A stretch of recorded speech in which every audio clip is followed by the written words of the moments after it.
भारद्वाज साहब कभी मैं रुख करूंगा, उससे पहले एक अहम खबर। तहरीके लब्बैक पाकिस्तान ने इमरान खान की टेंशन बढ़ा दी है। जरा पाकिस्तान के अंदरूनी हालात क्या है उसका भी तो जायजा ले लिया जाए। इस्लामाबाद से सिर्फ 4 घंटे की दूरी पर टीएलपी का मार्च पहुंच चुका है।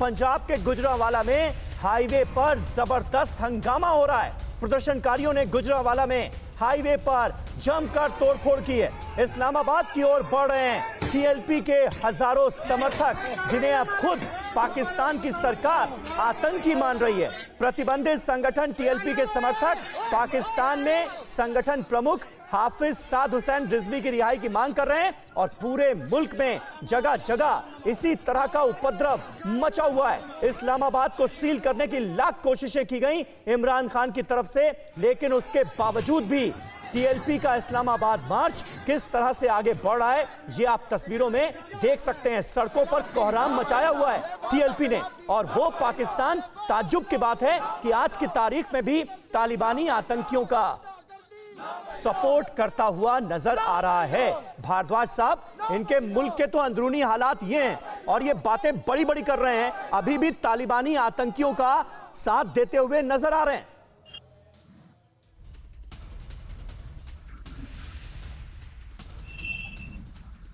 भारद्वाज साहब, आप ही से सवाल था जी। मैंने कहा संजय भारद्वाज जी, इनके मुल्क में हालात तो ऐसे हैं, टीएलपी जो है जिसे खुद इमरान खान ने आतंकी संगठन घोषित किया है, उसके आतंकी इस्लामाबाद तक अंदर दाखिल हो चुके हैं। जगह जगह सड़कों पर कोहराम मचा हुआ है, उसके बावजूद भी तालिबानी आतंकियों के साथ खड़े नजर आ रहे हैं। नहीं, बिल्कुल आपने बिल्कुल सही बात कहा। देखिए, 2-3 बातें मैं साझा करना चाहता हूं। पहली बात तो कि जिस तरीके का इंटरनल केओस आज के दिन तहरीक लब्बैक के माध्यम से हो रहा है पाकिस्तान में, उसको निश्चित रूप से डाइल्यूट करने के लिए वहां का जो मिडिल ऑफिसर्स हैं आईएसआई का, और आप कहिए कि सेना का, और उसके साथ पॉलिटिकल नेक्सेस बना के वो निश्चित रूप से भारत की तरफ डाइवर्ट करना चाहते हैं, क्योंकि इनको ये बात पता है कि पाकिस्तान कभी भी भारत के साथ कन्वेंशनल वॉर में नहीं जीत सकता। तो वो क्या करते हैं कि लो इंटेंसिटी वॉर करते हैं या फिर प्रॉक्सी वॉर को अंजाम देते हैं। और पर्टिकुलरली जो इंटरनल केओस होता है पाकिस्तान में, जो आज के दिन चल रहा है, उसको डाइवर्ट करने के लिए इस तरीके की टेक्निक अपना के वो आतंकवाद को समर्थन दे के कश्मीर में अशांति फैलाते हैं। पहली बात। दूसरी बात, आपने जो चाइना का जिक्र किया, मैं एक बात कहना चाहता हूँ। चाइना आज के दिन पाकिस्तान का इस्तेमाल करके, जो कि इस्तेमाल होना चाहता है पाकिस्तान, एक अल्टरनेटिव डिस्कोर्स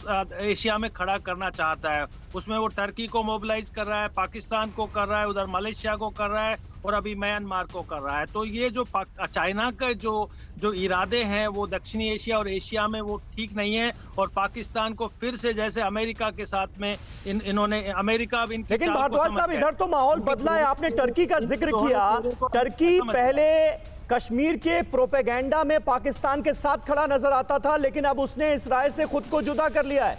अब ऐसा लग रहा है कि सिर्फ और सिर्फ चीन और पाकिस्तान, यही 2 मुल्क रह गए हैं ये प्रोपेगेंडा करने वाले।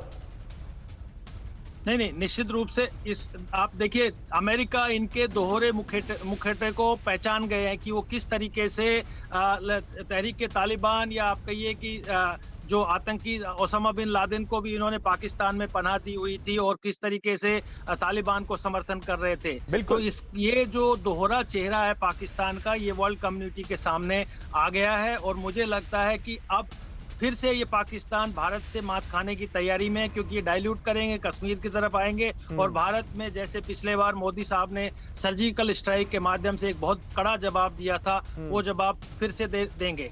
तीसरी बात, मैं एक और बात कहना चाहता हूं कि ये जो बिल्कुल, मैं आता हूं भारद्वाज साहब, मैं आता हूं आपके पास, लेकिन हामिद खान साहब, आपके लिए बड़ा सवाल है। क्या एक और सर्जिकल स्ट्राइक, क्या एक और एयर स्ट्राइक का इंतजार कर रहे हैं? क्या हरकतों पर लगाम लगाइए, ये मैसेज दीजिए अपनी हुकूमत को भी। न्यूज़ टॉप 9 रोज सुबह 7 बजे और शाम 7 बजे सिर्फ TV9 भारतवर्ष पर।